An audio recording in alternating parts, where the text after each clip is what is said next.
What is going on, guys? We're back at it again with another episode with someone that y'all used to see all the time, Sae'Von Springer. But today, his name is Vegan Heathen, and we will go into why that is.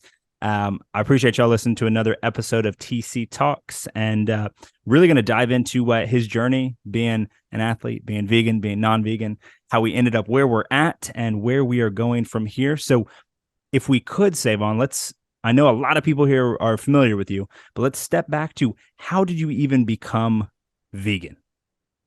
Yeah. So first off, too, man. Yeah, it's been a while. It's nice to be back. Good to see you. Good to be chatting. Uh yeah, so I will say the transition relative to what a lot of people go through was pretty straightforward for me because aside from chicken breast Mm-hmm. and hella scrambled eggs, like nothing really changed about my diet. Rather than like adding other things in. Like those are really the only two things that got eliminated. I wasn't drinking dairy milk. I wasn't eating red meat. I wasn't eating pork. So it's like I just want to acknowledge that out the gate that it wasn't like there were all these other cultural things in my life that I was like, no, I have to say goodbye to these things. Now in my culture, do people eat a lot of those things? Sure, but personally, I was not. But really, what got me to make the transition, it was a few different things that hit me in phases. So I think like everybody, I'd seen some documentaries, about what goes on at these massive farms, how these animals are treated. But originally, like initially, I kind of shrugged that off as like, damn, that is too bad. That's unfortunate. But it didn't compel me. I didn't like see that documentary, go home, and be like, I'm done. It was on my mind. I was like, damn, but that wasn't it. It was just one pillar of information I now had. Then, as I started to get more into trying to optimize my workouts and my health and my fitness while I was at UGA, I played football in high school, did that the whole time I was in high school, didn't play any other sports. That's what I did, went really hard at it. I was on the defensive line, so anybody that knows, you got to be with it to be on D line. And I am bigger now than I was then. And I ain't huge. So just like, reference, you got to really have some fortitude and some athleticism to not die. So when I got to UJ, it was like, okay, cool. We got this unlimited meal plan. I bet. I'm not used to that. And the facilities were crazy. And I was trying to walk on. That was ambitious. But regardless, I was taking it seriously. So I'm like, we got to optimize. So as I'm just doing more research and looking at more studies and trying to optimize that, I'm running across this information that keeps talking about like, oh, people who eat meat, like they have higher incidence of cancer and all these other things. Now, obviously there's nuance there. And I expect that we get into that. But I saw that, and the main thing that I was aware of was the fact that the quality of the meat is vastly different.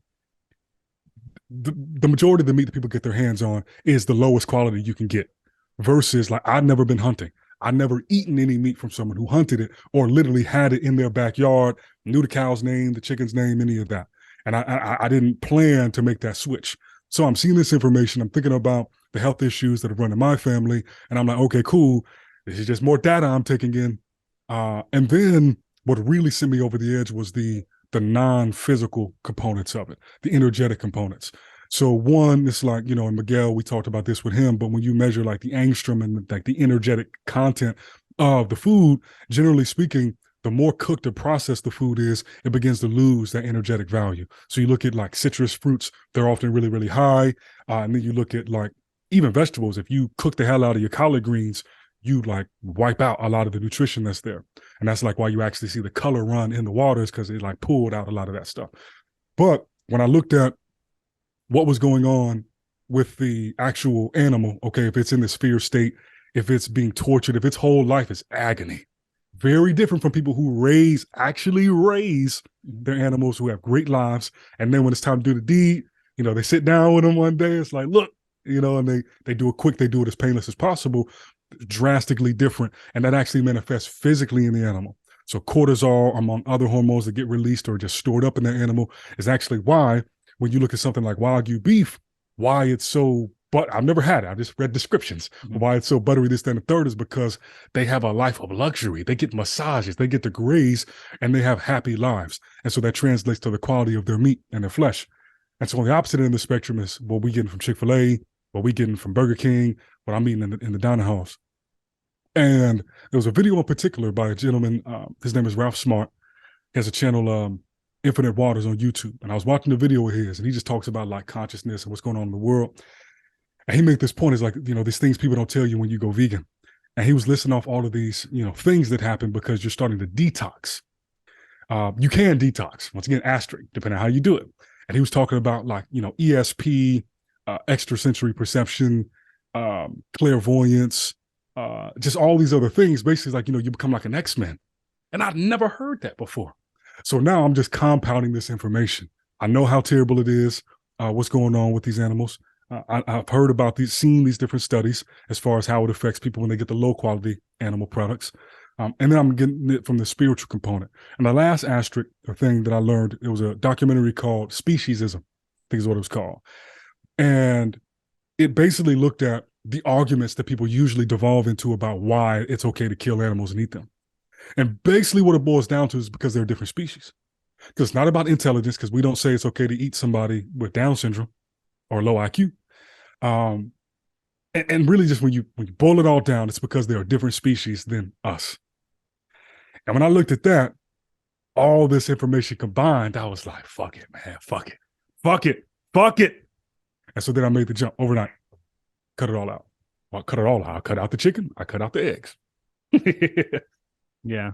Okay. And that decision overnight, from the first time that you came across that information, when you were trying to walk on, you were trying to do these things, from the first time that you came across the first video, the studies, you started digging, then Ralph Smart, like what was that time horizon that it took for you to take in all that information? So the information about what was bad happening at the plants and the farms, that was like middle school, high school. It's like I saw it, wasn't very conscientious about it, kept it moving. Mm-hmm. But I would say once I got back into that mindset at UGA, the whole process was maybe 3 to 4 months. Because when I was with Ricky, she was telling me she wasn't even vegan, but she was telling me I was eating too much chicken. And I was like, what you talking about? So that was kind of like, I guess, the start of the clock of it actually being in my head of like, am I eating too much chicken? And then just pulling at the thread of some of these other things. So I say 3 to 4 months. Okay. So about 12 to 16 weeks, roughly? Yes. That it took you from the time, like, taking in that information to now. And I mean, today, do you sit before me here as an X-Men? I mean, I can't fly. I haven't figured out that part yet. I have not phased through walls. But I do, I've been doing it so long, it's hard in a way to compare the before and after, because sometimes people are like, do you feel different? And it's like, also too, I'm not at the top of my health right now. I'm not at the top of my athleticism. I do think that there's also other things I've done in my life that blur the lines a little bit. I don't know if you noticed a lot of change, before the journey in the woods, after the journey in the woods, kind of some of these latent effects. No, I'm not an expert, more special than anybody else. I think the crux of that is someone holding on to a lot of toxins in their body, or are they not? And you don't have to be vegan to be low toxic. You know what I mean? But generally speaking, I think even just having clear thoughts, having good energy levels, like these are superpowers in today's world. And as I said, I'm not perfect on any of those spectrums, but I do believe that I am better because of some of the parameters around my diet, my live it. I've got an interesting question here, I think. Yes. As someone that, for example, right, let's back up. Oreos are vegan, but I don't think that that's what Sae'Von's built on, right? Gummy bears are non-vegan, right? But I don't think that's what premier athletes that are non-vegan are built on. So I'm curious, do you think that there's any bit of bias there from you coming from a place where you already didn't eat a lot of the bullshit that most people that are on the American Western diet eat?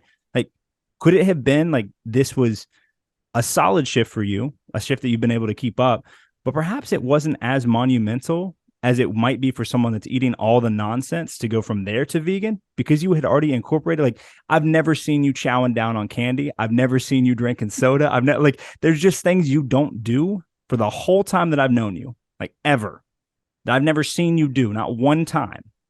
Like, do you think there's maybe some bias there? 100%. And that's why, like a lot of people who go plant-based, the first couple of years, I was the mountaintop guy. I definitely was. I am no longer that guy. I can't remember the last time I told somebody they should be plant-based or vegan, because it's not that they should be. What they should do is audit their habits, What you eat is a major component and factor in your life. And for some people, making that transition is so drastic that if they do it the appropriate way, they see some of the benefits. But again, you don't have to cut out all these other things. I think fundamentally, you and I have talked about this a lot. I can imagine this is like you preach this to your clients: whole foods, minimal added ingredients, is very minimize the amount of processed food you are eating. Eat as locally as you can. And like that's the food component, that's the nutrition component of your life. Now, are you sedentary? Like I have a standing desk now. I'm upset I waited so long to get it because I spend so much time in front of the computer just simply sitting the whole time. Blood flow, I'm indoors most of the time, so at least I'm sitting by a window, but that's not straight vitamin D. So there are so many components of it. I think the people who simply say, oh, going vegan saved my life or will radically improve your health, it's like, cool, yeah, let's take a step back though and look more holistically, because there's a lot of nuance in that. I recognize some people, a lot of the staples that are in plant-based diets, a lot of people have negative reactions to that stuff. If they eat beans, if they eat too many nuts, their stomachs or their system can't really break it down. So they have all these now digestive issues that may crop up. Or on the other end, some people eat meat, they have digestive issues. So it really is like you got to know your body. You got to feel it out. And thankfully, my body seemed well adjusted for this sort of diet. Now, if I eat a whole lot of beans, that sort of stuff, if I'm eating a hell of fiber, yeah, I'm gonna be gassy. But I don't have these like crazy stomach pains that some people deal with when they try to make these transitions a bit too abruptly and they don't really fine tune and add, remove to really see what's going on from the nutrition side of their life. Yeah. So, I mean, outside of the empirical stuff that you came across and other people saying things that you're like, oh, that makes sense. And that could definitely make sense. And let me try this for me. I mean, at the time that you switched from eggs and chicken, did you feel anything wrong with it? Did you have lethargy? Did we have situations where you're like, man, maybe I'm not eating what I should be? Nah. No. But again, I was meal prepping. Mm-hmm. I was very on top of like, cool, I was literally measuring every single rep I did in the gym. I was doing it for years. Mm-hmm. So I had the ability to look and not have like this cognitive, like, oh, I feel like this subjective observation, but more like, nah, I'm still hitting these numbers. Like they didn't jump crazy, you know what I mean? But they didn't plummet. I would say that, yeah, man, I did notice it more so in the additional things. I felt like I had more moments of precognition, more of like, oh, I thought about somebody, boom, I get a text. Like I noticed that stuff far more than I did anything physically, because I also wasn't having issues eating the eggs or eating the chicken. My doctor told me that I did a physical before I was working at UPS, and they were like, yeah, your cholesterol's high. I was like, oh, that's just the egg. Shut up, I'm fine. Maybe I'm wrong about that. I don't know, but I wasn't worried about the cholesterol. They say the same thing to me, and it's literally the eggs too. The amount of eggs that I eat, period. Like it's not going to go down. Like it is what it is. I walk enough that like, bro, I'm not worried about it. There's way bigger things to worry about. Exactly. Well, okay. So, I mean, I would argue that where you are at, Sae'Von, is ahead of where 95% of everyone is in their regular life, vegan or not. Yes, general population. Yes, definitely.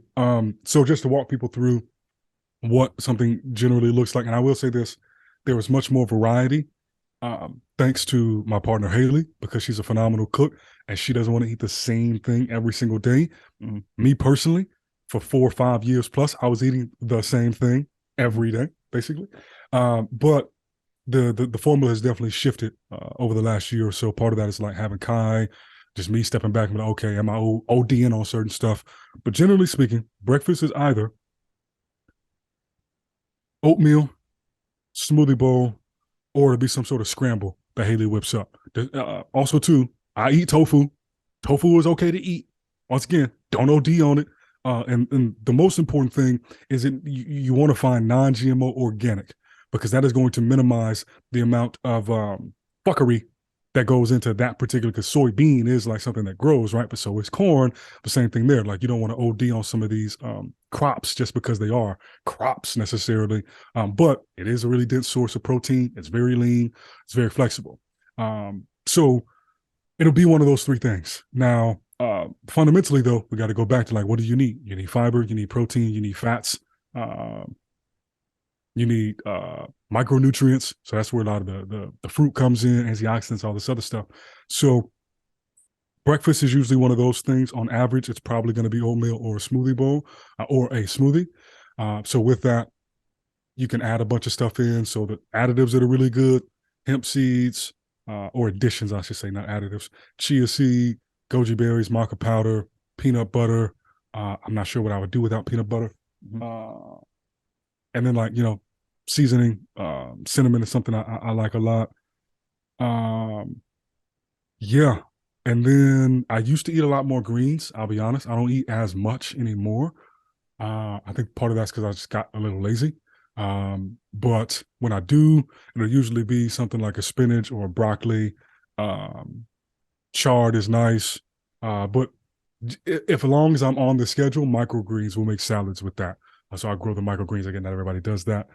But yeah, it's like we said, I don't want to be redundant. Whole foods. There's a lot of ways to do that. But is it something you can wash, cut up, and then use in some way, shape, or form? If it's something that came out of a box, it's not the end of the world, but how many ingredients are on that box? Like we give Kai pasta, but it'll be like chickpea pasta.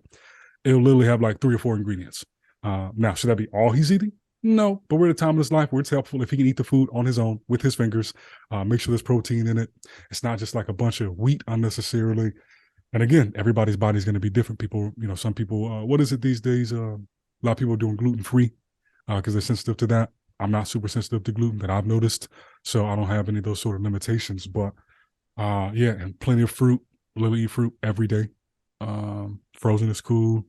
Yeah, I don't know how else. Yeah, I mean that's a lot of foods that people can eat. I guess what I was trying to get at before you went there, and I'm glad you unpacked kind of what your food looks like, because in my mind there's an accessibility problem with the right macronutrient breakdowns and caloric intake with a vegan or vegetarian diet, only because there's a lack of awareness around what macronutrients are and what they're for. Right. And so for someone like you that was already meal prepping, that was already intentionally doing that when you were non-vegan, right, that makes a whole lot of sense that you would be able to then switch out and actually get more whole food sources from things, right? Eating less stuff out of boxes, less stuff animal-based, having more legumes, grains, having more fruit rolled back into things, having more chickpeas, having more, a lot of things here. Like, I think that makes a whole lot of sense from someone that has the education in part and parcel of that to implement. But like for me, I can't even get people to understand the difference between damn fat and carb, right, on the front end. So people are like, well, I'm going to eat this vegan boxed, prepackaged, virtue signaled pizza that ain't the food that you're eating. That isn't the food that someone that I believe is a better representation of someone that's trying to do it whole food sourced, right, is eating, right? So for me, it's like the accessibility for people to have, one, the education, and then 2, the implementation. Then also you and I do something very similar. And that's that if you didn't have partner and I didn't have partner, we'd be eating the same damn things every day. Every day. Literally, breakfast would look one of 3 things, lunch would look one of 3 things, dinner would look one of 3 things, and that's it. And I'm cool with that. Right? But both of our partners don't want to be doing that. So they add the variety. What does someone do if they're like, I want novelty? They've been so riled up on the dopamine, right, from the food. How does someone even get to a place where then they're even thinking about whole food vegan products? No, 100%. And trust me, I get plenty dopamine from what I eat. The shit I eat is delicious, right? Like, I'm not out here martyring like, oh man, no salt, no flavor. We just no. I get plenty dopamine from the food. And I think part of it is one, like, you can't skip the work of knowing what these things are and how they affect your body and what they and having to form your own opinion about it. Right. And not, oh, sugar is bad because I read an article on MSNBC that said sugar is bad. It's like, okay, sugar is a lot of things. Right. And I'm not an expert in it, but sugar is not one monolithic thing. Right. There are nuances to it. Same with carbs, same with fat, same with damn near anything in existence. So one, you cannot skip that work. There are a lot of great resources. You put together great resources for people, but you have to do the work. And honestly, I think if someone spent 3 to 5 hours, like cumulative, actually focused, it ain't that complicated, right? Like, especially if you're not actually a professional athlete, you're not trying to shave off 2 seconds from your, 15K. Like, it ain't that deep when you really get into it. So you got to do that front end work. Once you have done that, though, then it's about expanding your palate and realizing that there's probably going to be things you did not eat very much of beforehand that you will now see the value of. Before I went over to plant-based, bruh, I was almost never ate any tofu. Unless I was at some restaurant, like a Japanese or Asian cuisine place, and they put it in there, I was never like, ooh, I want some tofu today. Never, bruh. Never. Let alone was I really going that hard on like chickpeas. I ate black beans, things like that. So point being, you have to expand your palate, or you have to view your palate from a new lens of, okay, this is what I used to do with broccoli. What else can I do with it? This is what I used to do with chickpeas. What else can I do with it? You have to see the versatility in the base layer ingredient. And that is really what unlocks a lot of new possibilities. Like Haley, she wanted to eat some meatloaf. So she's like, cool, let me look up a meatloaf recipe. You can make meatloaf with oats, chickpeas. There's something else I'm forgetting.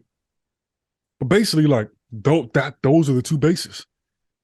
And it's definitely not meatloaf, but it can scratch that itch flavor-wise. You make the sauce or the gravy with like some barbecue sauce, some brown sugar, this, that, and the third. So you can still do the fun stuff, but it's still observing like what are your goals from a nutrition standpoint and a health standpoint, and you got to adjust it accordingly. We're not eating things that are not decadent every day, right? She made a crab cake 2 nights ago with some mushroom.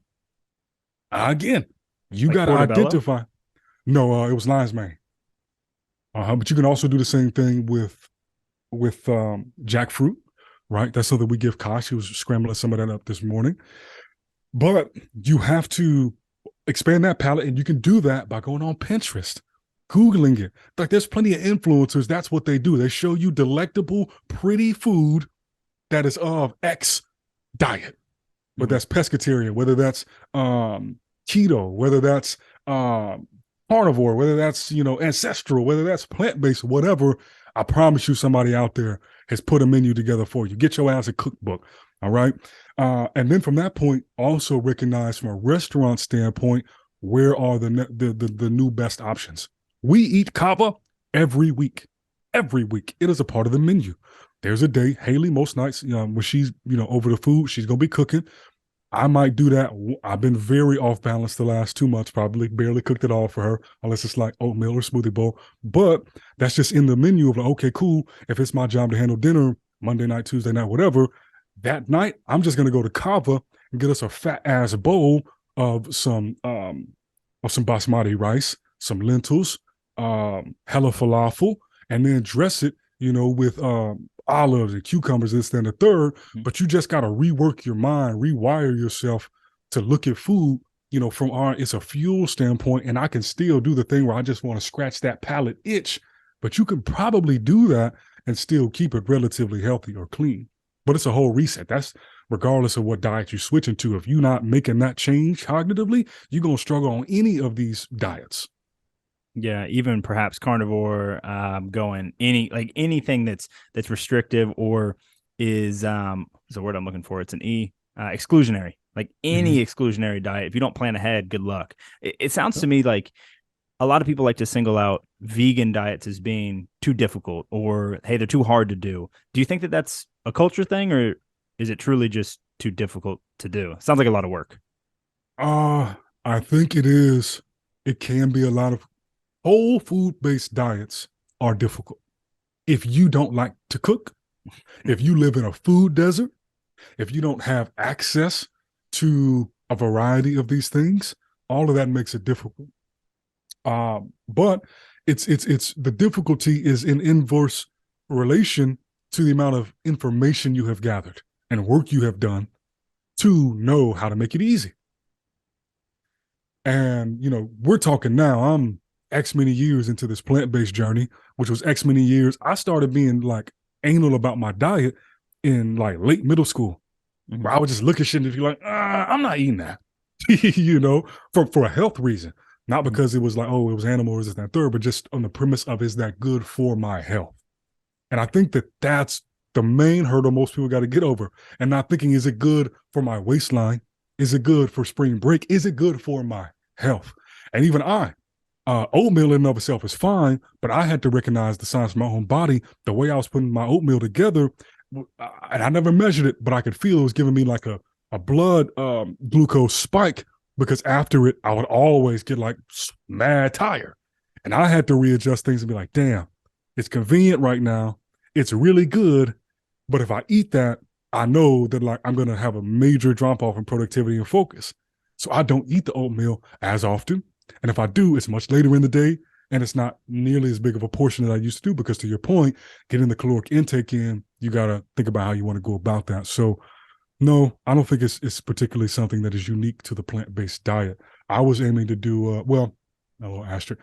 I was trying to do keto back when I was still living in Athens, because I just felt, I was once again doing the research. I thought, man, it sounds like a lot of damn benefits. And I was personally struggling to try to make that work on plant-based. Could have done it probably, but ultimately I deemed it overly difficult. Also trying to balance that with having a partner who wasn't really trying to be on that extreme. And it's always going to be as difficult as you allow it to be if you don't do the work to learn. Yeah, no, that's fair. And I think that something that whole food diets in general don't get enough recognition for is that it will be work in and of itself. Like, you will not eat like that, eat counter, eat different than the majority of the population without some work. Like, that's straight up not going to happen, whether it's keto, vegan, carnivore, whether it's, whatever, like any exclusionary diet sourced more in whole foods is not going to be something that you're going to be able to just drive through McDonald's and yippee-ki-yay, here we are. It's not convenient. It's not made to be. That's why it's a little bit more healthy, right? Just on the surface. And you mentioned something about food deserts. Do you think that food deserts are or let me back up. Individuals that are trying to go plant-based are more affected by food deserts than omnivores? By definition, I would say yes, just because if you're not trying to be plant-based, it is pretty easy to get into a habit where, as long as you have a protein, like, you just throw a carb with it. Mm-hmm. Maybe a vegetable, but it's like, and this isn't everybody, but I know it's pretty common to be like, oh, I'm pressed for time, I'm just going to eat some tuna, I'm just going to have some fish, I'm just going to eat some chicken. And it can still do enough to make somebody feel full. They know they got their protein, this, that, and the third. But the reason I think that the food deserts affect those people more is because if you're not somewhere where you have a farmer's market with several people growing fresh food around you, it especially since the whole lockdown period, I have noticed, and you may have as well, the quality of produce at grocery stores has tanked dramatically. And like, no one is trying to go in and get this bruised, beat up, molded food and eat that shit. So that's where having a place where every weekend you can go and find a farmer, and sure, crops can sometimes have issues too, of course, but it gives you access to quality at a better price and a wider variety of these things versus whatever is just going to be served up in your Walmart or your Kroger, because they're going to be getting it from the same suppliers in massive quantities. And just by like very nature of that, the Q&A that they can do on it may not be to the same level of the same resolution as when it's coming from a smaller farmer locally, and you see these options, you can talk to these people. So, but at the same time, if these people have cars, you can get out of nearly any food desert within about a 20-30 minute drive. So I don't think that should also be the excuse of like, oh, well, fuck, the closest, grocery store, like a Sprouts or a Whole Foods or something like that, is 15 minutes from me, so I can't do it. It's like, unless you literally get everywhere by foot, and even then, if you really want to do it, you can, or you can sign up for these services that will deliver this sort of stuff to you. So like you talk about, man, it's about that accountability, personal responsibility. How badly do you want to adhere to making these changes for positive reasons? Is your why really deep enough? And if so, you're going to make it work, man, because it ain't like we ask you to go get an asteroid and come back with its Earth. Like it ain't that difficult. Yeah. It almost seems like if your desire to go plant-based or to really kind of do anything over here is just to virtue signal, right? Or because you want to drop X amount of pounds before spring break in 2 weeks, like it's probably not deep enough for you to drive 20 minutes to get out of a food desert to go buy food that you need to, if you want to adhere to that. Would you say that's fair? Yeah, absolutely. It's like, it's just not that deep. Like you're not going to do the work to do that, to lose your 5 pounds before, like, do a juice cleanse, right? It's gonna suck, but you can drop the pounds pretty quickly, right? If you really want to be, double cheeked up on the beach, walking around with no shirt on, I wouldn't recommend it, but you can if you waited this long to get there. I have a question though on your thoughts on accessibility, man. You mentioned Sprouts and you mentioned Whole Foods. I'm not poor, but I still feel it in my face like a dagger when I shop at either of those places. So how is that accessible to someone that is like, Sae'Von, I hear you, and I like that you're leading from the front, and I appreciate the recommendations, but damn it, a banana is $3. Yeah, whatever they're charging $3 for a banana, man, that sounds like a hyperinflationary environment. So I think fundamentally, the where the Whole Foods and the Sprouts are really helpful. Like, yes, there's going to be some variety of the produce, and the quality can be better, but it's really for the processed stuff. You go there when you want a variety of plant-based cheeses, when you want some kombucha, when you want these exotic things that are not requirements for the healthful food. For the longest, I was getting everything I was eating at Kroger. I was going to, actually, I would say Kroger is better than Publix. Publix put a lot of like wax and shit on their produce. But you can go there. You can go to the Piggly Wiggly. You can go to Aldi's. You can go to, point being, there are other grocery stores that allow you to get those basic things like we talked about. You can do a lot with a chickpea. You can do a lot with some broccoli. You can do a lot with some of these other things. But if you do not do that work to know that you can do a lot with these very simple, highly accessible ingredients, which is part of why people do so much with it, because they know they can get it anywhere. Then I look over this one exotic food that's only available in this longitude, latitude, and it costs this much. Like, no, simplify it. Because through that simplicity is where you can get the complexity. And these other places usually are just shortcuts to something that is good and is like an analog to the animal-based version, but it's ultimately going to be processed. So it's like, yeah, those are some nice to haves. I'll still chew on a little fake cheese wheel from time to time, but that's not the core of my diet, right? And I don't think it should be the core of anybody's. But if you want to make a special meal and you do want to have it, remind you of this other thing, that's where those places really come in handy. But you don't need those for the fundamentals. And again, every major city, right? If we think about the definition of a major city, that's where, I ain't gonna say the majority, but a lot of people live around these major cities, metro areas. There's always going to be some form of like a farmer's market store that you can go to. That is, once again, very likely to be within 30 to max an hour away from you. And that's really fucking pushing it. Yeah. So if you consolidate your grocery shopping and you go there once every 2-3 weeks, you get everything that you need and you plan, once again, it ain't an issue. And the prices will be far more affordable. Yeah, that's fair. You and I went to somewhere, I don't remember what it was called, but it was a solid spot. And it was the middle pandemic. Neither of us were wearing a mask, and they didn't give a damn. We walked in there. Do you remember what that store was called? Were you talking about in Monroe? I think so. Yeah. That was, I don't even know the name, man. That was just like the two stoplight town grocery store. I don't even know. Yeah, that was a cool place, though. That was a cool place. We went and bought fruit. We went and bought veggies. I mean, we went and got stuff for the day. We were podcasting just like this, and it was interesting to see kind of what you picked out and then what you whipped up from that. It does seem to be doable, right? If you want to do the work.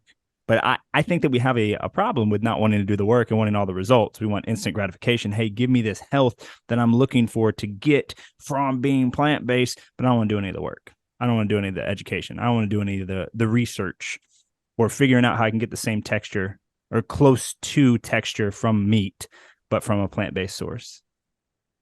Yeah. Like, I don't want to do the work.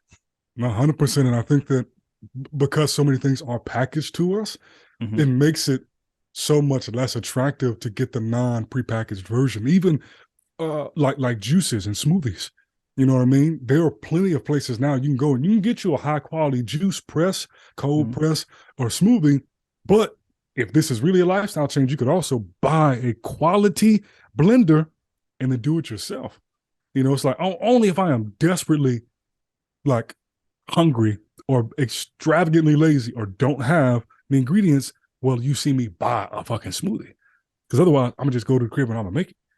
And it's much cheaper to do it that way. And I think that that's what we're getting across the board. And thankfully, there are more options where it's like, it's not fast food, but I go to Cava. Cava been a game changer. You know what I mean? Because it's close to me and it is all whole food based. So I go in there, they got crazy dressings. And so once again, it scratches that dopamine, but it also is still in line with what the basis of my nutrition is. But I think it's also very much related to people getting overly attached to this is bad for you, this is good for you. And so there'll be an option, like for instance, potatoes. I was just bringing this up to Heathen. Some people think potatoes are the end of the world. Some people are like, yo, it's like it's fuel, it's calories, it's lean, you know what I mean? Like it's filling, it's versatile, this, that, and the third. And I was listening to this interview with this therapist yesterday on Diary of a CEO. I cannot recall his name at this moment. Do not recall his name. But he was basically just talking about brain health. Like that's his big thing. And carbohydrates and all this other stuff. And it made me think about Kai because we do give him a lot of potatoes. Now they are like, you know, golden potatoes and sweet potatoes. And it wasn't like, oh, he shouldn't eat potatoes. But I was like, are we giving him too much relative to the rest of his food? And so it just made me stop and think about it. But there are some people who literally won't eat a carb because they read that it makes them fat. So all these things they could be doing to round out their dishes or their food, they're completely like, they jump into an exclusionary diet and they make it further exclusionary. So it's like, it's just a force multiplier of can't, don't, shouldn't. And then it's like, no wonder that they just sit kind of paralyzed. Like, oh, fuck, like, I don't know what to do. This is too hard. I just ate the pizza. But it was vegan.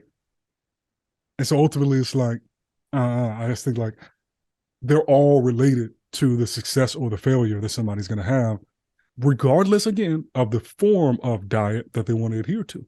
It's like, how many biases and beliefs do you have? Are they genuinely true? And how is it working out for you? So kind of checking back in with the anecdotal side, not, hey, this study, cool. Maybe that's good to have an understanding of, right? Or to look at, oh, like, well, you know, that's interesting that they found that. It's interesting that they found that, but trying things for yourself. Yeah. Like my mother, she, a few years ago, was having this issue for like a month and some change where everything she ate, none of it stayed down. It's giving her like terrible stomach digestion problems. Only things that she eventually was able to stomach, they were all plant-based. And so, granted, she is not like, you know, the most healthy version of plant-based, but I think that's more so she has some, you know, undiagnosed issue processing the sort of proteins that exist in animal byproducts. And so that goes back to what I said initially about you got to listen to your body, because ultimately I will never again tell somebody, maybe early on I did because I believed it, that the most healthy diet on earth is a plant-based diet. I do think that it is by default, assuming the whole foods thing, healthier than some of the other options that exist, particularly the SAD diet, right? But, which is what most people adhere to, it still goes back to what is the quality of the input? That's going to be the quality of your output. And that's regardless of the spectrum. I am almost certain that when I get my land, I will have chickens. I'm going to be back eating scrambled eggs. Now, I have to reconcile if that aligns with me spiritually or not. But I say that to say that at this point, the majority of why I still adhere to that is more of ethical, spiritual, energetic observations than it is necessarily being like, oh, it's impossible to have a healthful diet eating animal products. If I wanted to jump back, I would find a local butcher. I would get something cut up where I know that they raise the chickens. I can see the chickens, you know, all this jazz, this, that, third, or lamb, whatever, and do it that route. I wouldn't go get the Tyson and all this shit from Publix if I were going to do that. And anybody who wants to do that, I would recommend that you don't get all that shit from the Publixes and the Krogers and this and the third or the Whole Foods, but you actually go to the butcher, because it's basically the equivalent of going to the farmer's market and getting your produce. But I recognize that that is a hurdle for some people or inconvenience. So once again, you got to weigh all pros and cons. But for me, I know that to maintain my health at this point, it is much simpler and easier to do that, thugging it how I'm already doing it. And there's no reason, there's no strong impetus for me to reintroduce some of these other things.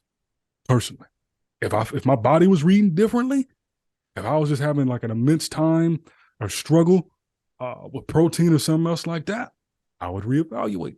But I'm not. The main thing I'm struggling with is low testosterone, based on some assessment I got a few months ago. And whether I jump back over or not, I don't think that's too much going to change it. And funny enough, I think a lot of people think that that's like a soy or tofu issue. But the funny thing is, cool, if somebody's eating beef or they eat milk. Know exactly where you're going with this. Go ahead. That's a cow. It's not a bull, it's a cow. Female, a whole lot of estrogen. So I promise you there's more estrogen in most of these animal products than any fucking thing I eat. So I simply say that to say, really acknowledge what your body needs, what it might be overly abundant in, what it might be deficient in, and make your tweaks and adjustments there as they align with your holistic life values. And don't let anybody guilt you into doing one thing or the other, because everybody got a whole lot of opinions and you know what they say about them, mine included, yours included. So the best thing you can do is real life experimentation. Don't just be in theory land, as you say. Really get out in the field, see what it's like, and fine tune. Don't get married to this identity. Like, yeah, I set up a company and the name is Vegan Heathen, so that's why it stays around, but I don't introduce myself. I'm Sae'von the Vegan. Well, that shit is irrelevant. If you ask me, cool, we can talk about it, but like, it's not some shit I need to broadcast to the world or put in some sort of, and I get it. Some people are advocates or activists rather, and they're like, on the PETA type shit and, you got a fur coat on or, that's leather or whatever. Like, cool, that's cool. Like, power to you, but that's just not my go about, and that's not really how I navigate these things. I answer questions, I inform, I share what information I can.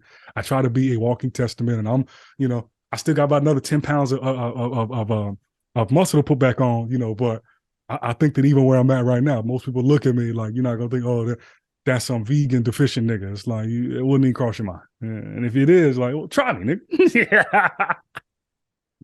So I mean, it sounds like the only reason why you haven't introduced back some ethically sourced animal proteins is just because you don't see a need in where you're currently, how you're feeling, your energy levels, and kind of your needs are right now.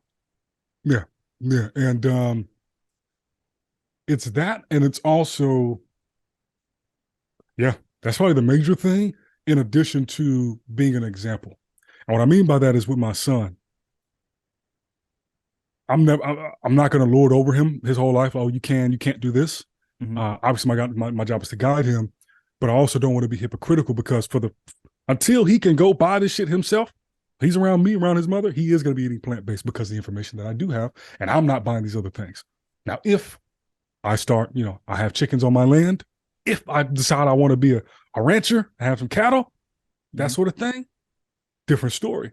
But I feel it's important, primarily it's what I already explained, but as you said, to be an example. And I'm cool being an example as well, particularly for him, and not me eating all this shit one way and then not giving it to him. So I don't know, man. We talked about this too. I don't want to doom and gloom anybody.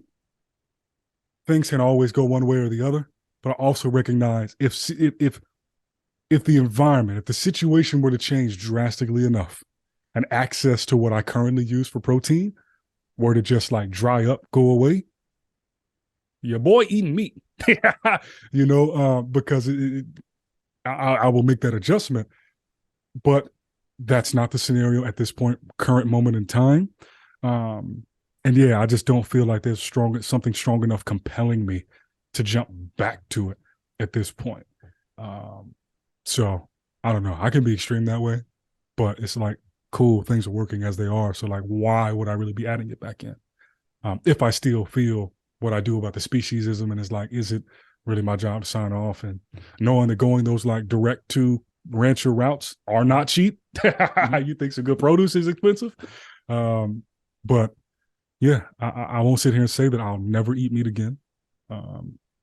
Also too, scientifically, how do people delineate eggs and meat? Do they call eggs poultry? And then I mean, a lot of people try to call eggs dairy. It's interesting. But the food ingredient world, I believe, would say something different. You know Spencer Sackett, right? I think I've introduced you to him maybe once or twice. Buddy of mine from college. Anyways, he's big in the food ingredient world, right? So he's in like the scientific side of like putting together products, vegan, animal-based, etc. And it's very interesting because the designations, and people don't realize this, on how they're categorizing food, on what they're saying is nutrient dense versus nutrient scarce, is ever changing. And the governing bodies that are over this are very hush hush and not in the media. So they're changing the ways that, like, day in, day out, that they're categorizing things. And when you see gluten-free, vegan, healthy, non-GMO, etc., it's an ever moving goalpost on what those terms actually mean. And he actually bonked me in the head not that long ago on me saying something about a product. And he was like, dude, no, that's not what that means. That's not what that means at all. And in fact, something saying there's many products at grocery stores that say gluten-free that never had gluten in them in the first place. They never marketing these days. They never had gluten in them in the first place, but because they say gluten-free now, people are buying them in droves. It's wild. It's a crazy phenomenon, dude. And I'm so glad you mentioned that.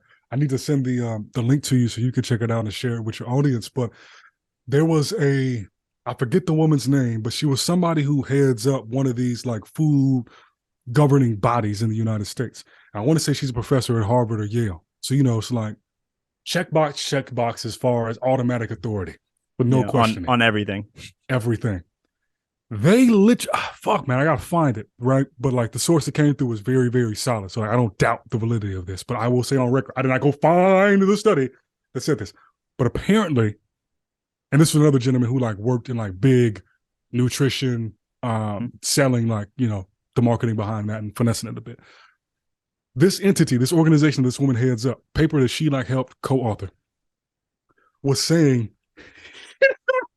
it was saying that a bowl of cereal, I can't remember if it was Fruity Pebbles or it was like a Post type cereal brand, was more nutritious for a child than a breakfast of like chicken or eggs. And I heard that shit and was pissed off, bruh. Because I'm like, bro, I don't even got to be eating the chicken and eggs to tell you that is such a crock of shit. But to your point, people look at these entities, they look at the daily recommended on the back of the box, and they're like, well, it says this is only 5%. So like, I could eat 20 of these. I'd be good. And it's like, yo, that ain't how it works, man. No, that ain't how it works. I know exactly what you're talking about. Rogan reposted it. Sean Baker came on Rogan and talked about it. That's what the interview was with. Yes, it was. And he's, carnivore MD, right? He's like big carnivore guy, him and Paul Saladino.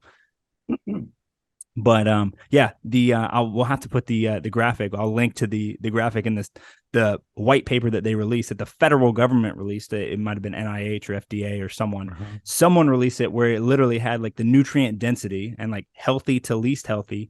And you had like red meat, eggs, and chicken in the red area, and you had Frosted Flakes cereal or Reese's Cups or what have you, like up in the top.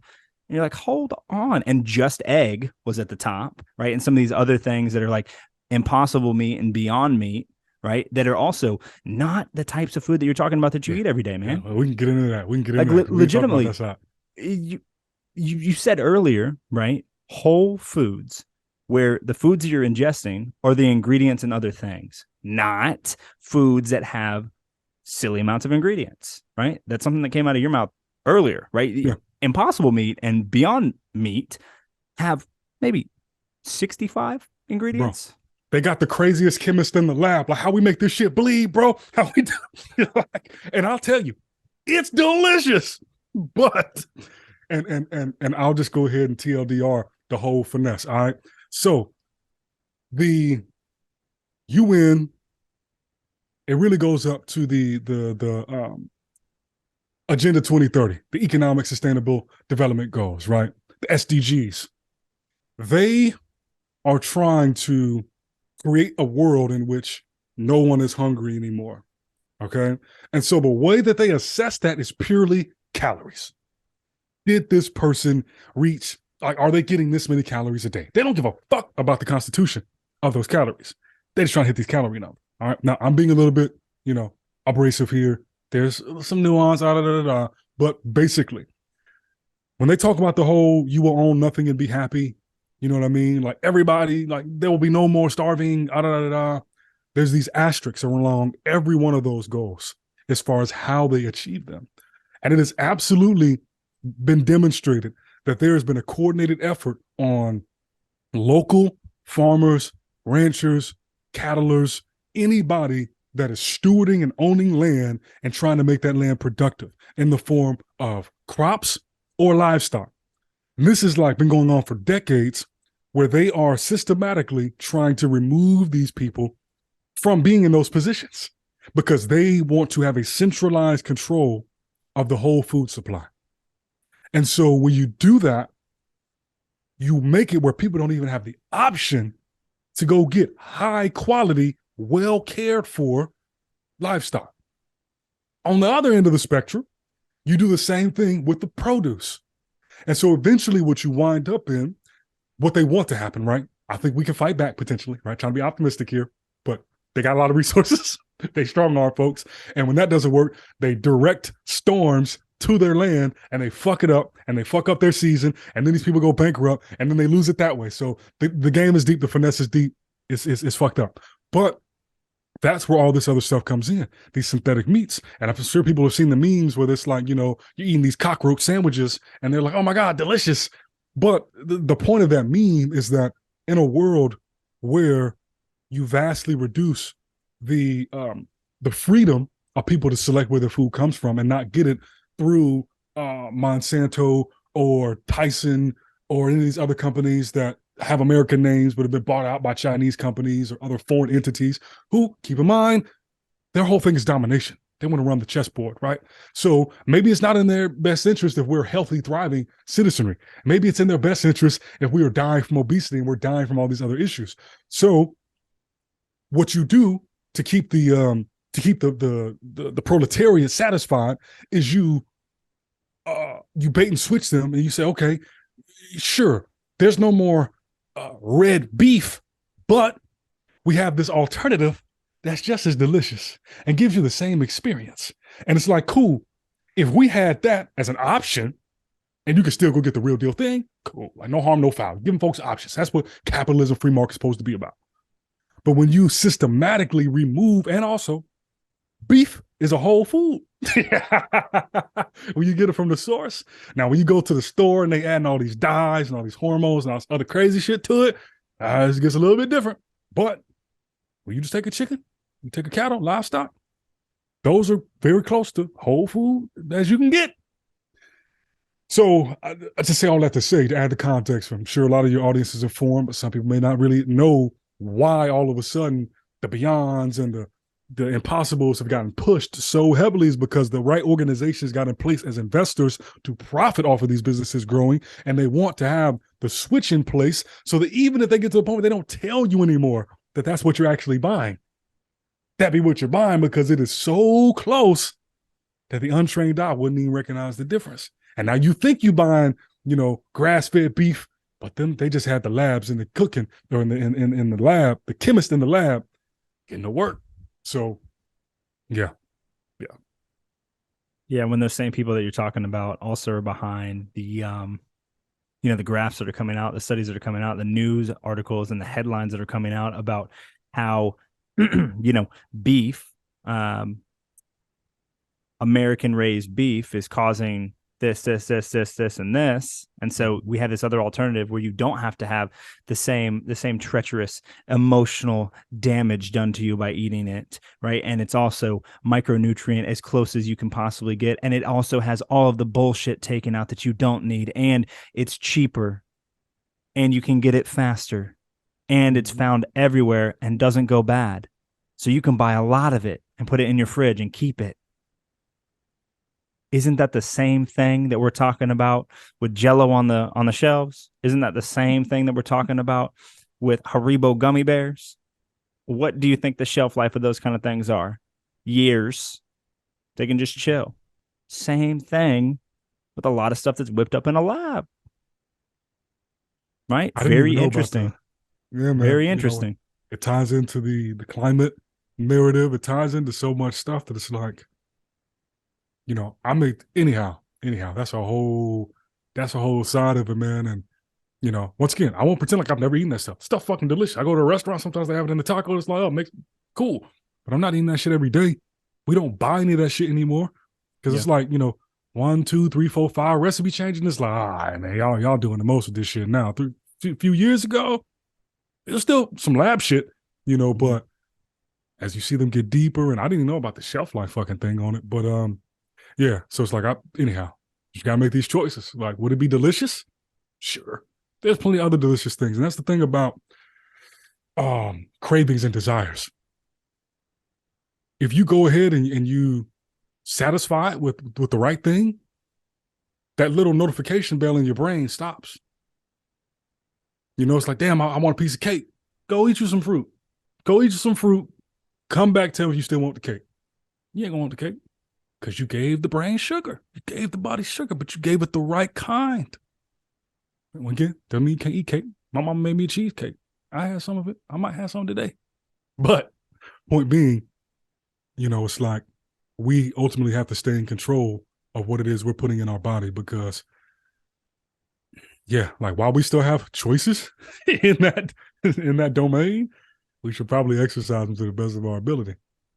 Yeah. And I guess, a question that I really have that comes to mind when it comes to being vegan overall, though, is, isn't being more plant-based and the viability of everyone going plant-based, and I know that that's not what you're saying that should happen, but isn't the viability of that happening almost impossible because we have to go to monocropping to produce enough volume, to eat enough volume for people to get the nutrients that they need if everyone went that way?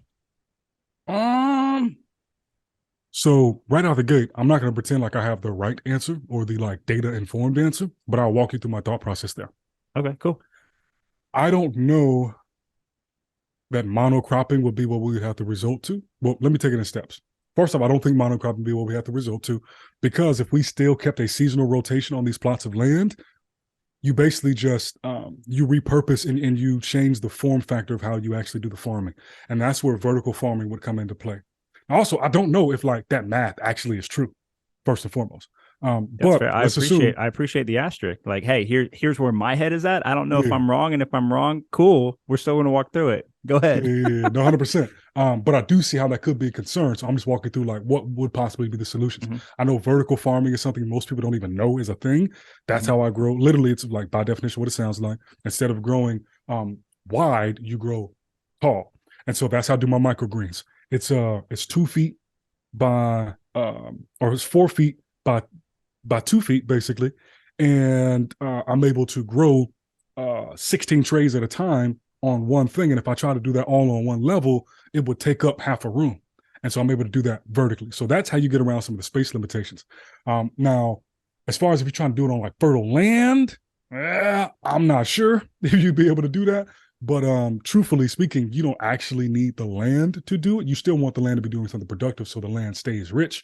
And there is a natural cycle between cows shitting on that land, chickens shitting on it, composting this, that, and the third. So what are the effects of getting rid of that? Probably not good. So you definitely wouldn't want to do that. Mm-hmm. But if you still kept a rotation that's seasonal or cyclical that says, hey, we don't grow we grow multiple things at one time and we don't grow everything year round. I think that's another solution.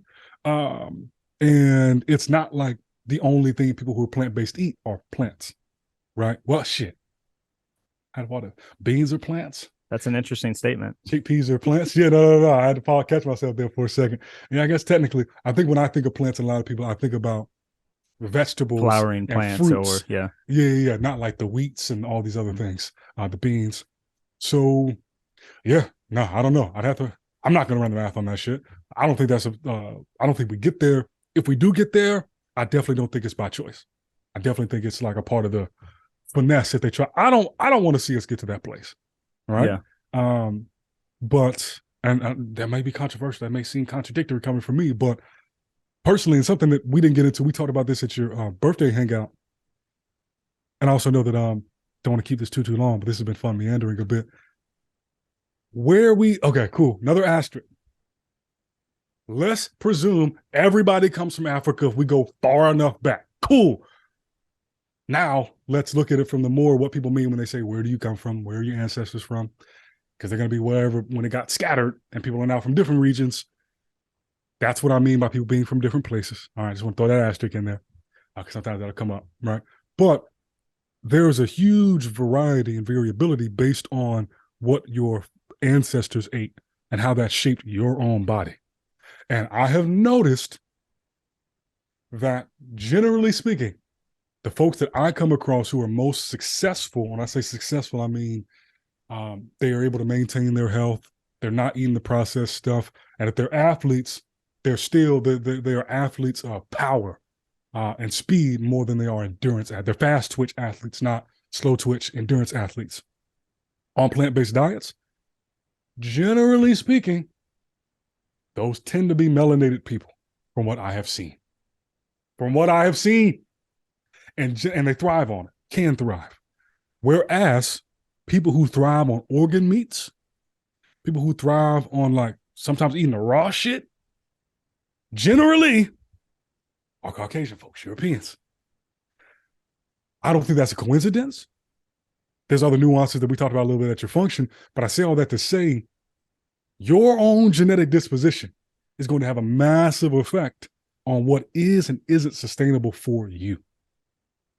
And that is part of why, that is the main crux, one of the main crux of, along with like other nuances of like livelihood and all this other stuff. And I ain't trying to yank someone else's culture away from them. They've been farmers and cattlers for 150 years. Like, let them do their thing if they ain't hurting nobody, right? And they're treating these animals right.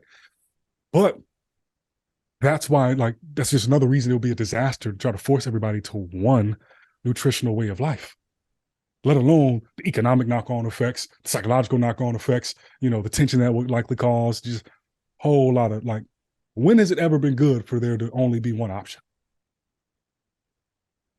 Very rare.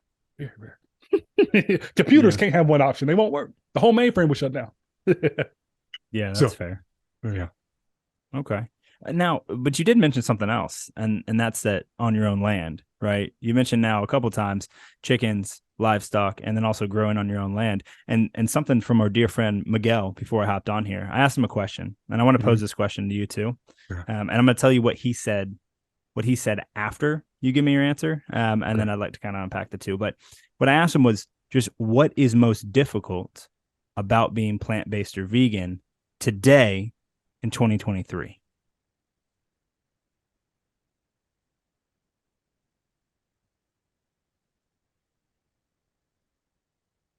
Doing it in a healthful way, because there are now so many options, excuse me, of the processed stuff, of the tickle your pleasure center stuff, that it makes it really easy to take a shortcut. And for some people, they don't care because it's not about the health. It's about the moral and the ethical stuff. But I think particularly if you're trying to maintain it in a healthy way, it just makes it where it's like you have more bullets to put in your gun, to shoot yourself in the foot with trying to do it in a healthful way, which then perpetuates more people adopting it for reasons that don't have anything to do with the health, and they become more ideological. And then that like fosters what we just walked through of like, everybody should be plant-based and we'll save the planet if we do it this, and, all that other shit that's like probably not true. Yeah. So, Okay. That makes sense. that was just the best thing I could think of at this moment, but I don't think like Anything else about it is hard. Like, Yeah. that is the hard part about it. Doing it and being healthy about it. With the asterisk of making the time to do it. But that's like not a plant-based thing. That's a whole foods thing, like we talked about. Yeah. Yeah. That's very similar to what Miguel said. He said that the time and attention it takes to meal prep to do it appropriately for where he's trying to go.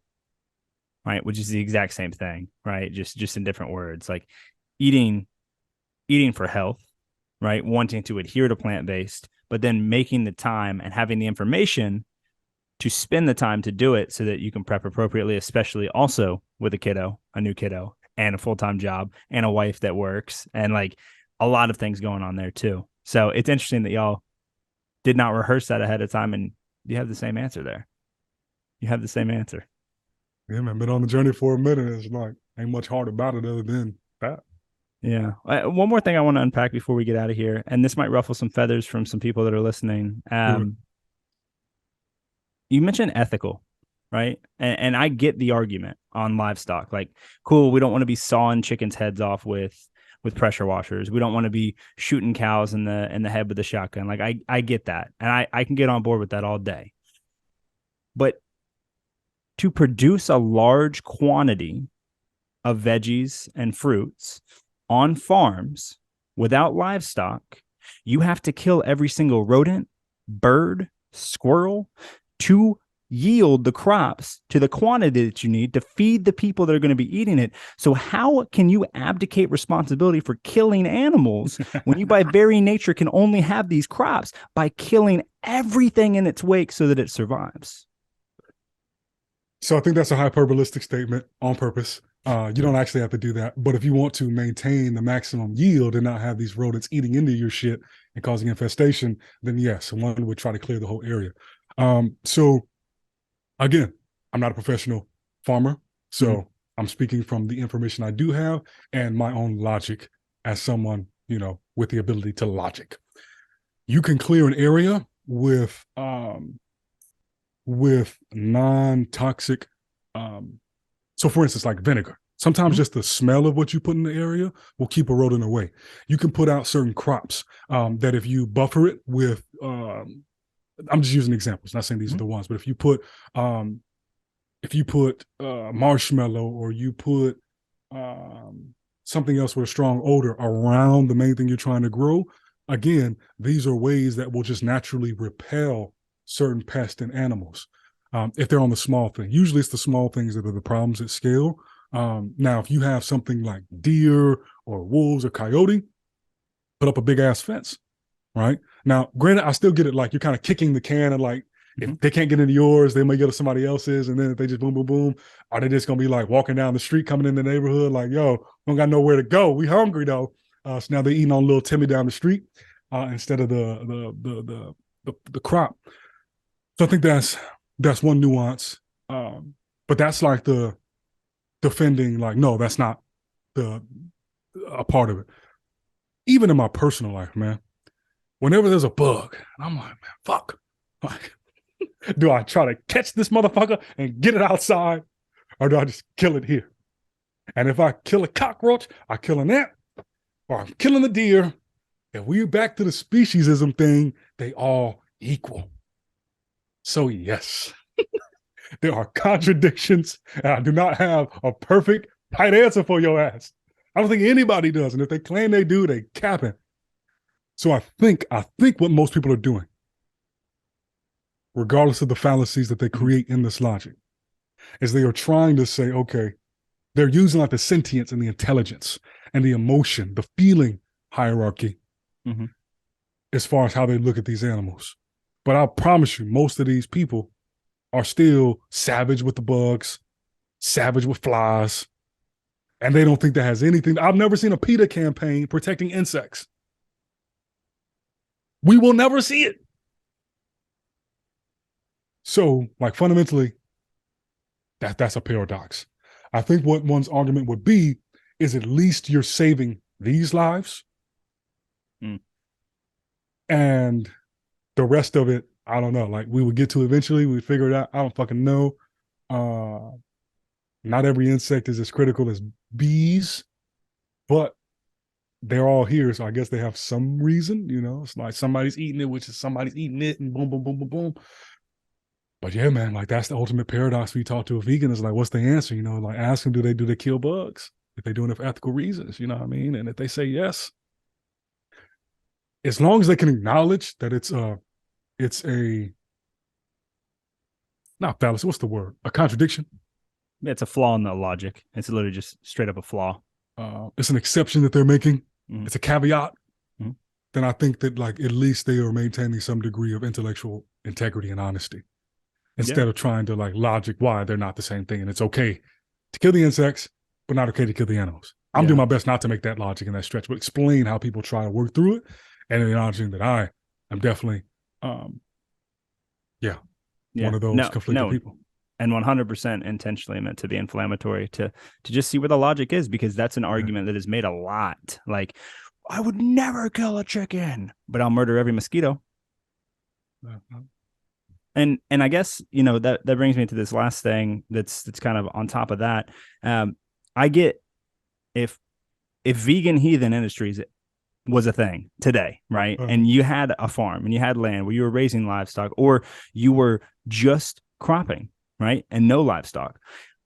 I believe, for who I know you to be, that you wouldn't be using pesticides, herbicides, and murdering everything to keep your crops there. I think that some of it, you would say, it's a wash, right? There's animals that exist here. Like, let's do what we can. But the big companies that are shipping things to supermarkets are not taking that approach. So by very nature of you eating those things, are you not then back in the same logic that a carnivore is or an omnivore is? That we know that these companies are murdering these rodents because there's no way to yield enough crops to make enough money to fill the supermarkets. Yeah. So first and foremost, once again, there is a contradiction there. I think that the way I think through that, again, first off, there are some that are doing a lot of this shit indoors. Mm-hmm. They're doing like hydroponic, or they're doing something else. Like Alo Farms. Yeah. Solid so like, stuff. They're like not in Peachtree City. Yeah. Doing all of that murky. Mm-hmm.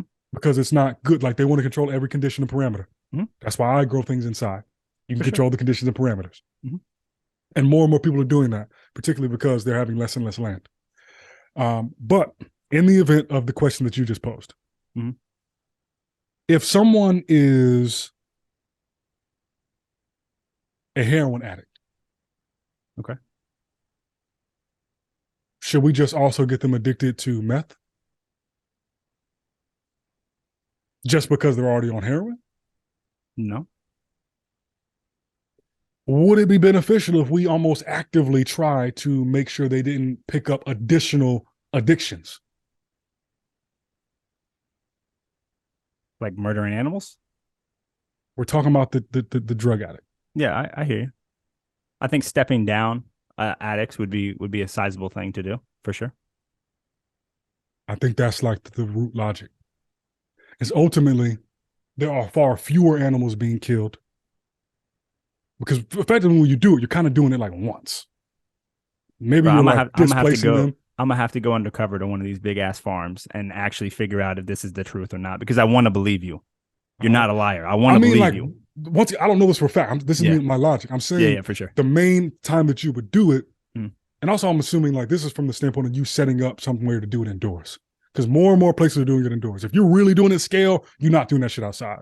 You might go and buy some of the produce from these farmers who do it outside, but there's going to be that initial clearing event that might be pretty devastating in a way.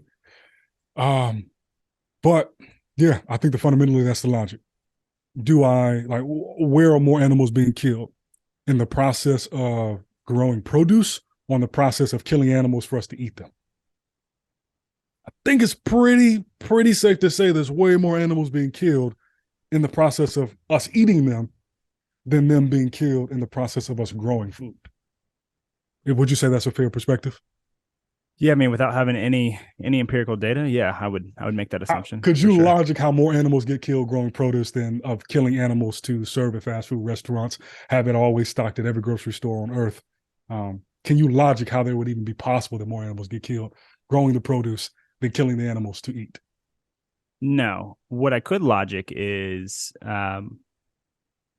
finding the logic behind, or walking through a situation in which I think that the regenerative farming, right, where you have livestock, you also have crops, would do more net benefit, right, on a acre per acre benefit overall than straight up just vegetables and fruits themselves outdoors would do, like better, more benefit than what that alone would do. But I would say that for you to look at something like a Tyson or one of these big importers, exporters that is all around the world, right? No, I mean, the volume that you have to do to keep up with the fast food nature of what we're doing, no, absolutely not. I don't even know how you could get there.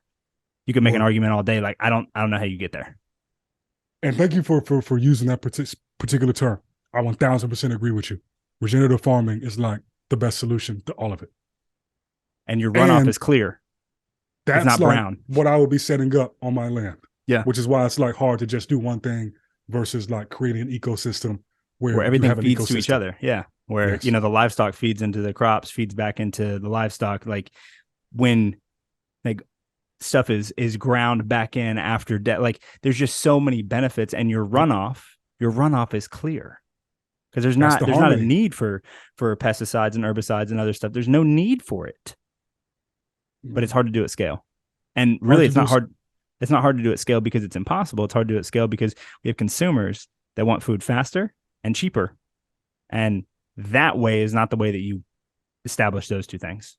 Nah. And add in what we talked about earlier with how they're making it more and more difficult to get the land to do that. And then they throw up red tape about, oh, well, this used to be the rule. Now this is the rule and you need to this and we got to sign off on that. So, the powers that shouldn't be definitely know that there is a major, you've heard of Cattle Rancher Slim or Cattle Slim, Rancher Slim, something like that. He's really big in Texas. Maybe Texas Slim is his name, but he has like Texas Slim. Yeah, definitely look him up. Great resource to tap into. I was like, man, I need to go to one of his conferences.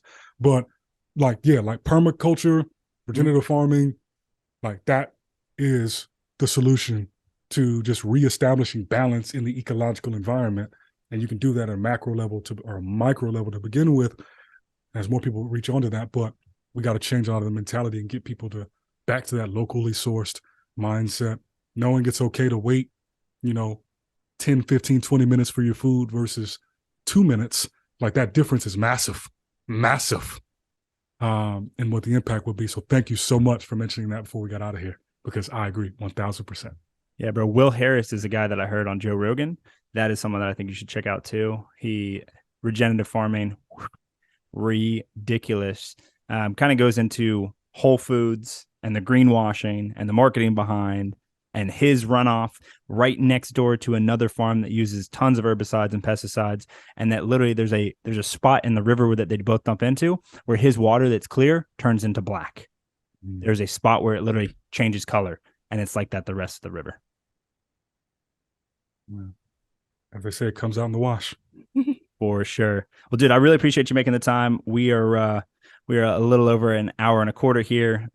Thanks again, man. We haven't connected like this in a while, but I think that people will find it amusing, some of the tangents that we went on, and I appreciate you bringing your legitimate anecdotal experience, not on some virtue signaling like everyone needs to do what I do energy. Like you're different. I think as I've known you longer and longer, your energy around how you communicate about plant-based and vegan, and the energy that you put off when someone challenges you on something is just way more harmonic. And you're also just way more loving about it. And like, this is me. And if you want to go into it, come correct, because we can go into it. But if it's not for you, it's not for you. And it is what it is. All I can do is give you the information, and we go our ways. Yeah, I appreciate that, man. And definitely is, I'm glad to have made that progress versus the opposite way. Because ultimately, man, like we one big human family, and we got some major issues, and there are solutions to these issues, but you gotta have done the work to see some of this stuff. And regenerative, man, is fucking major. So yeah, big big development that I wish a lot more people knew about. And hopefully maybe listen to this. If they take nothing else, they, they look that direction, whether they're plant-based, omnivore, what have you, go in that direction. Where can the people find you? Vegan Heathen specifically, or Sae'Von and everything that Sae'Von's doing these days? Yeah, Vegan Heathen is more, it's an LLC, it's an email address. That's the publisher of the music. That may change later this year. I don't know. Okay. But as far as if you would just want to follow what I'm up to, Sae'Von Springer on a lot of these social media platforms. Go to my Substack, nativeassets.substack.com, YouTube, username / Sae'Von Springer, nativeassets.co. So have spent the last 2.5 years focusing on Web3, crypto, NFTs, all of that. But ultimately, I'm evolving Native Assets just to be about emergent technology. So the next year and some change will probably be heavily focused on AI. We're going to start getting into like 3D printing and 3D houses and just emerging technology, because that's always relevant. That's really what I'm doing it for, is to keep people abreast to these developments that happen in the background that don't often get a lot of knowledge. Something I think could be fun for both you and I. Hopefully this doesn't get the podcast in trouble, but looking at some interesting things to 3D print. Oh, yes. Don't say anymore. I know what you're talking about. So for sure. Yeah. That's what I got going on, man. Appreciate it. Okay. Right on. Well, we'll link all your stuff in the show notes here. And everyone that listened to this, thank you for giving us an hour and 20 minutes of your time. Really appreciate it. I do not take it lightly. I know that everyone's got 300 things that they're doing. And again, Sae'Von, I really appreciate you making the time and being willing to converse.